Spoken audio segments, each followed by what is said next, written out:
ndabaramukije nashaka duhere kuri kino kibazo imbere yuko nza kubabwira amakuru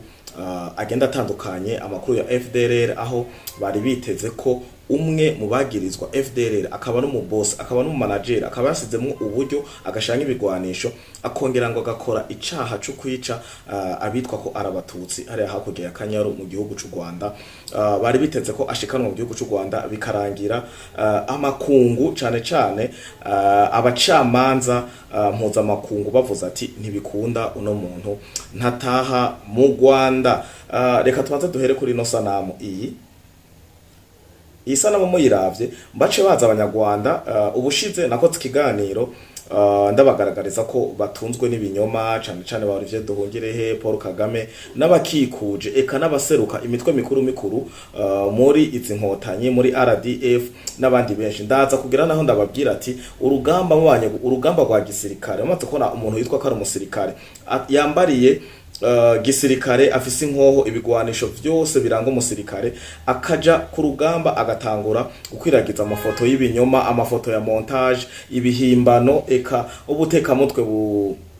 buteye ikigongwe nka kuriya urugamba rwagwamunaniye narabivuze bavuga ati teriyo sema ubu naho iyi ni foto ejo twaberetse ifoto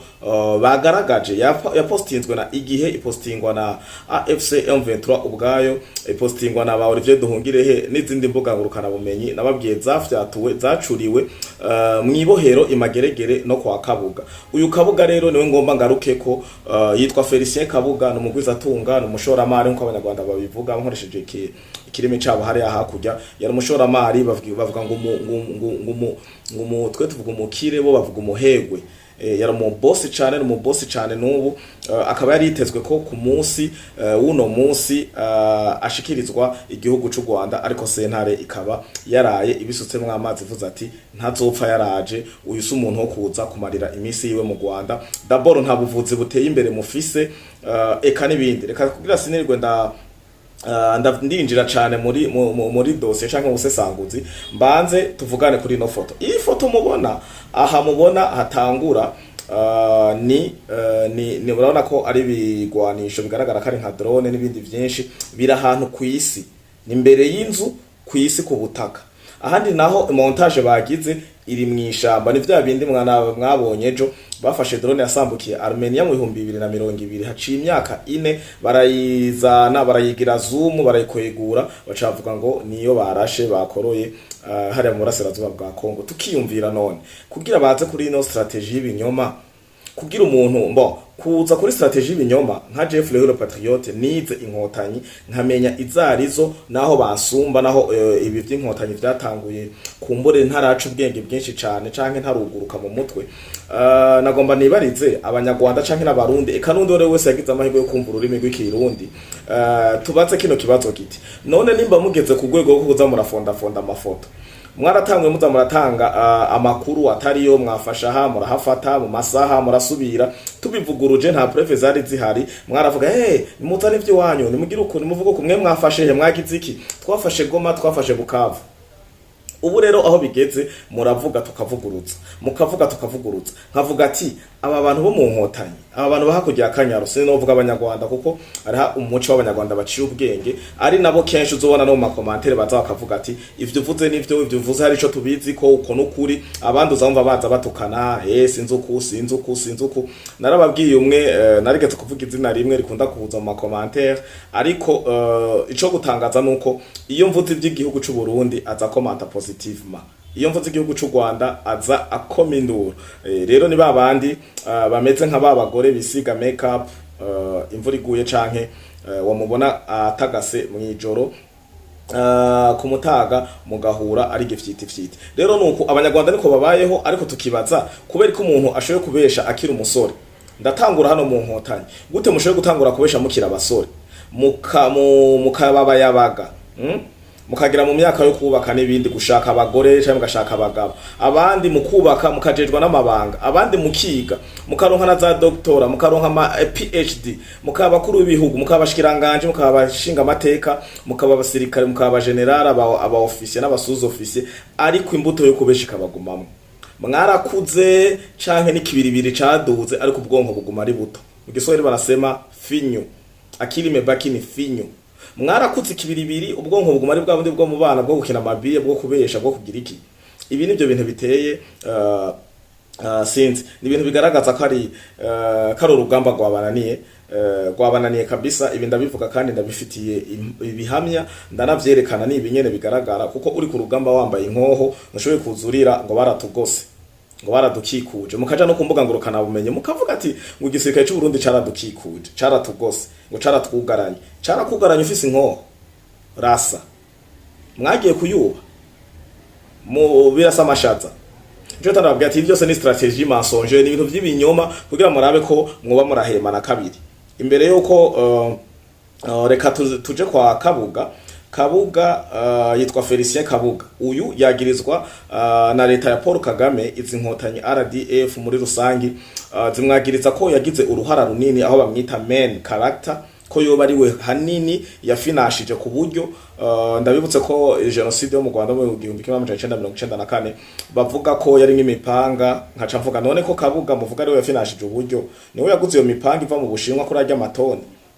ajya amakontineri, ko mwavuga ngo bwa mbere mwavuze byazanwe n'abafaransa, abandi sinzi uko nakuriya. Kabuga yaje kandi gufinansa genocide mu buryo gute? Aha niho jewe nk'ubwenge bwanje canke ibibazo nshobye kuba nibaza, mvuga ati okay, uyu yafinashije genocide gute? Baraje bariko baratemagura abantu, baranwa, bagira gute? Yaguze inkoho, yaguze imipanga. Ibi ngira umuntu yoba yarahuye na genocide canke yoba ari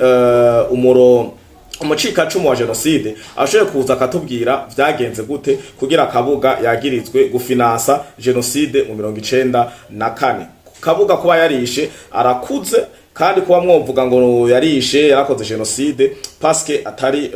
umututsi ari umuhutu biroroshe, kuko nababwiye ati mu Rwanda kenshi zinkotanyi zivuze FDLR zivuze umuhutu. Ndagira ko siko ndavuga ubwoko, ariko ari mu vyumve ko barigeze no kugira ikiganiro bavuga ati FDLR naho bogira umugambi wo kuyihonya muri Kongo, mu burasirazuba bwa Kongo, pays dake yociba ya kabiri havuye Kongo, bari bamaze nk'igihe kinini ikindi gihugu boca bahungiramwo cyo bari igihugu c'abarundi, ngo kubera hari ubuyobozi majoritairement Hutu. Murumva rero ko iyo bavuze FDLR baba ko baragana ku zuru canke ku bwoko bw'aba Hutu. Aha muranyihanganira ndakivuza uko, kuko niko kiriko kiravugwa kandi niko bagifata. Uyu rero Felicien Kabuga amateka yiwe reka tuyarabe mumenye Felicien Kabuga ninde. Mugabo mwibuke kenshi ko nakunze kubabwira ko hariho ibohero ritoteza abitwa ko arabanyarwanda, surtout abiswe ko ari abakoze genocide, aba FDLR n'abandi benshi, eka n'abandi bose bavuga ngo ni binani. Ariko kwa Kabuga hakorerwa iyica rubozo, torture zirengeye umwana w'umuntu. Ibi abanyarwanda barabizi, sindabigaruka ko mbere aho bakubwira ko umuntu agiye kwa Kabuga ntagaruka. Niyo bamukugarukaniye ngo arara uwo munsi nyene bukeye usanga yapfuye canke agatembagarira hiyo mu gatondo yasohotse. Rero hariya mu Bufaransa muri Pays-Bas nako niho yagiye cyane, kuko igihugu cy'Ubufaransa ndabibutse ko u Rwanda rwagirije ngo Ubufaransa bubitsa abateroriste, bubitsa abakoze genocide, gushaka igihugu cy'Ubufaransa gihitamwo kumwirukana Kabuga. Kandi gushika no munsi ndababwire ko hariho ibihugu vya Burayi byaranse kwakira Kabuga, aho igihugu cy'u Rwanda arico cagaragaye. Uyu n'umutego bateze kugira Felicien Kabuga ibihugu byose ngo bigaragaze ko bitamushaka, ngo abe oblige gutaha mu gihugu cy'u Rwanda, nawe yaranse. Ikase no kwanka gusa ingwara gwaye sinoza kuzivugira hano ku Karubanda, ariko mugiye ku mbuga ngurukana bumenyi, mugiye kumviriza raporo zatanzwe n'abacamanza canke n'abamuburanira abavoka, baravuga ingwara gwaye aho mu gihugu cy'u Rwanda batoshobora kuzikurikirana. Ndabibutse ko hano baravuga ati pourquoi la remise en liberté de l'homme d'affaires Kabuga pose problème. Hari mu kwezi kw'icenda itariki ya 26 niho yari yaburanye hari nyene afatiwe. Pays-Bas nayo niyo yemeye kumwakira. Pays-Bas rero yaremeye kumwakira muri ivyo bihugu. Inyuma yaho hari kwigerekezo nyene rya 26 kwezi kw'icenda yarahejeje kuburana, ariko baravuga ati uyu mugabo ntakomeza afunzwe kuko yarahejeje kuburana imbere y'ico bita le mécanisme de l'ONU chargé de boucler les derniers dossiers du tribunal international pour le Rwanda. Iyi mécanisme novuga kari abantu basizeho kugira baburanishe imanza za nyuma kugira babukre kugira bugare baklotire ibi bintu vy'imanza n'abantu bagomba bakurikiranwa agasakisaki imanza internationale ababa bari mu mahanga Kagame inkotanyi na RDF bagomba bavuga ati bakoze genocide ugasanga hari mu bihugu mu mpuzamahanga babayemwo iyo muri Union Européenne canke muri Leta Zunze Ubumwe za Amerika bagomba bakurikiranwa agasakisaki uru rubanza rwa Kabuga Felicien Kabuga ngo rubaza rwa nyuma rusa rutagenze nkuko abanyarwanda bariko baravyifuza kuko bobo ico bifuza ko Felicien Kabuga ataha mu Rwanda bakamukoza ico bagomba niba bakatugura kuboko n'ikindi bakaraba ivyo bagomba kuko ni kenshi dukunze kumva ko abatashe bitwa Sirta wa FDLR ngo batashe mu gihugu cy'u Rwanda ngo bagenda muri programme de réinsertion ngo rééducation kuba intégration sociale kubagisha sinza ibikine binabiriya ariko na matemoignage menshi y'abanyarwanda babikora muri anonyma bavuga ko bakwiye kurungika bijya bita ICC canke ICP nyene kuya bari bashatse ngo bigende muri Tanzania baze bagira amatohoza barabe ku ntonde zabo barungitse nk'aba FDLR bemeranije na leta y'u Rwanda ko bagiye kubasubiza mu miryango reintegration baba monitoring barabe kungene baba briefinga basubire mu buzima busanzwe ariko benshi bagiye baricwa kuko Kagame canke inkotanyi zirinda zica zigomba kwica ba Kayumba Nyamwasa ba Jonathan Kizito fye urabona ko Kizito bamugiriye akantu k'ubwenge yasaba ko hobaho ubumwe hagati y'inkotanyi abatutsi n'abahutu Kizito yaraprona ko n'abahutu biciwe muri 94 ibi na Kagame yaravyivugiye ubwiwe murabona ico baciye bamukorera ibaze baho Kagame yemera n'inkotanyi na RDF kurungika abana b'u Rwanda baba basore inkumi abatama abakuze kuja kupfira kuba ifumbere muri Kongo byitwa ngo bagiye kugwanira ngo zina mututsi ngo atariko ariko ararenganwa nkuko bo babivuga je cite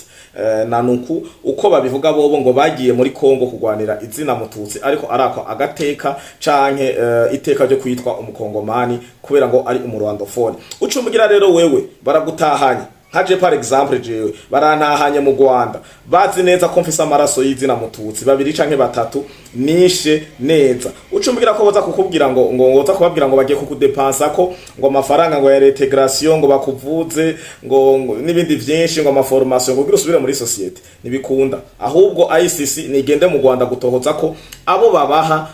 nk'abatashe nk'aba FDLR nk'abemeye gutaha mu gihugu cabo c'u Rwanda mu masezerano ya reintegration sociale yo nibindi vyinshi ko bikurikizwa kuko hari ama claim hari ama complaint avuga ko hari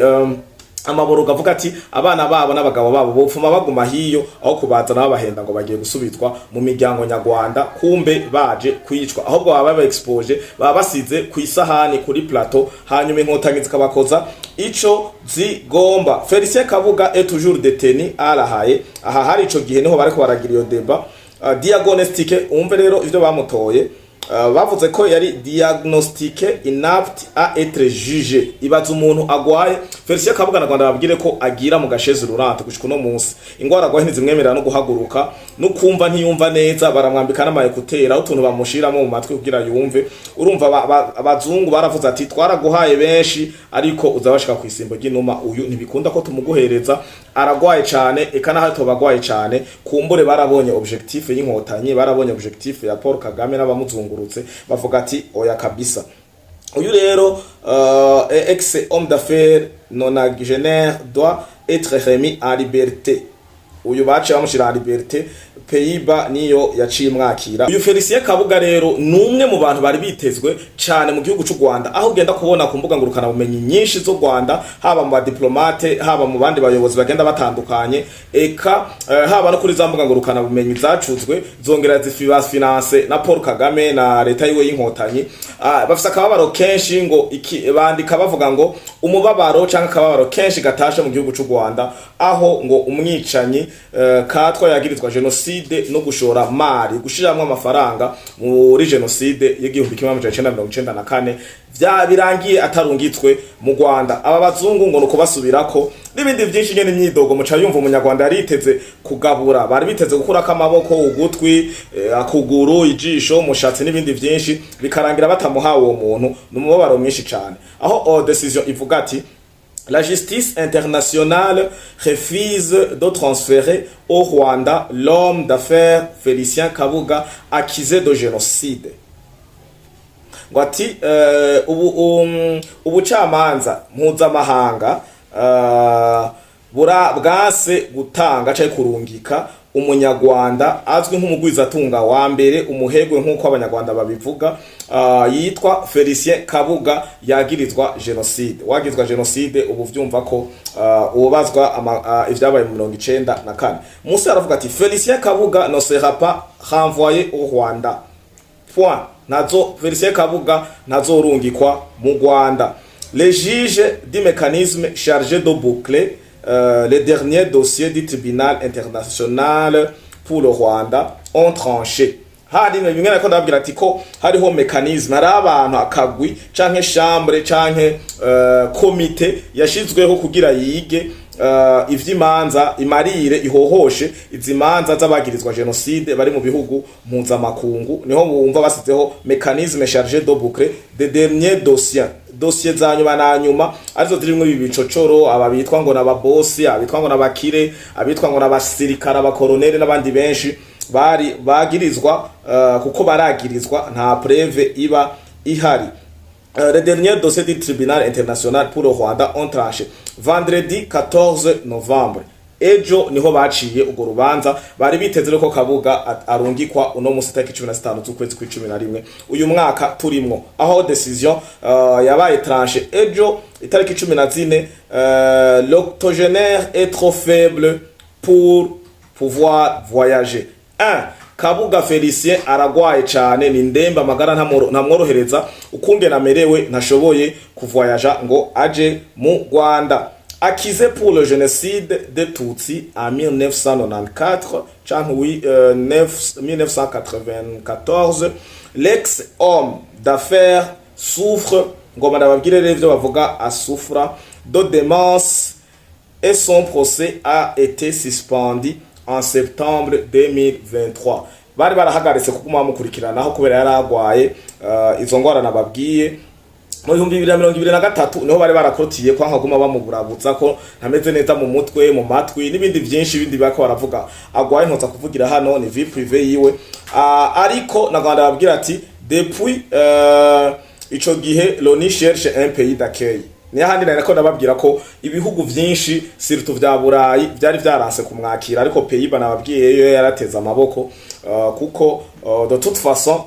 atari politike mbi canke ibintu vyo kumuburabuza kugira yangare canke asubizwe mu Rwanda ku nguvu. Kabuga ntabujijwe kuba mu gihugu na kimwe, kuko n'abateroriste basumba Kabuga barahawe indaro cane cane abakubise kude abagerageje guhirika ubutegetsi muri 2015 mu gihugu cyaho ciza cy'u Burundi.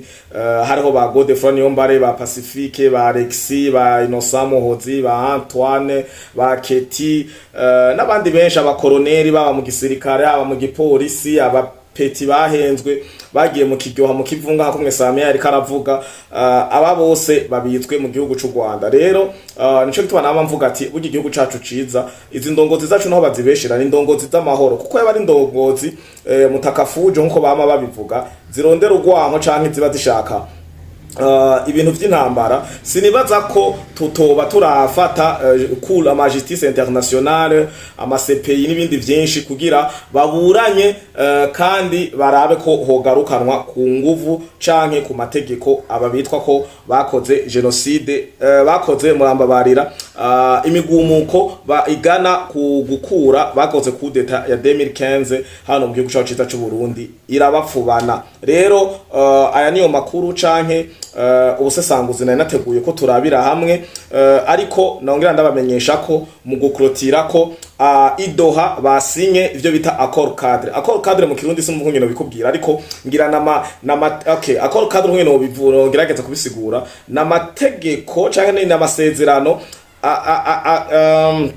sinumweno gya accord cadre sinumweno gisigura mu Kirundi neza, ariko mumenye ko hariho yasinwe hagati ya AFC M23 na RDC, aho mbere bavuye no gusinya uwitwa ko yaserukiye M23 Mbonimpa yavuze ati amajambo yakoresheje avuga uku, yavuze amajambo akurikira kandi abasomere kungene yavuze. gusa mu byo yakuye hariya idoha yavuze ati turacari kure, abakongomani mukomeze kwihangana, aho mbere abakongomani benshi baciye banaja muri ico kiganiro reka aratanga bakamubwira ati none kuvuga ngo dukomeze kwihangana uraretsa abakongomani bene wanyu, kuko n'umukongomani wewe yivanze nabo, ngo urahetse abakongomani bene wanyu biyicwe neza, ngo muracafise ngo ivyo muko muraharanira tutazi ivyo muko muraharanira. Rero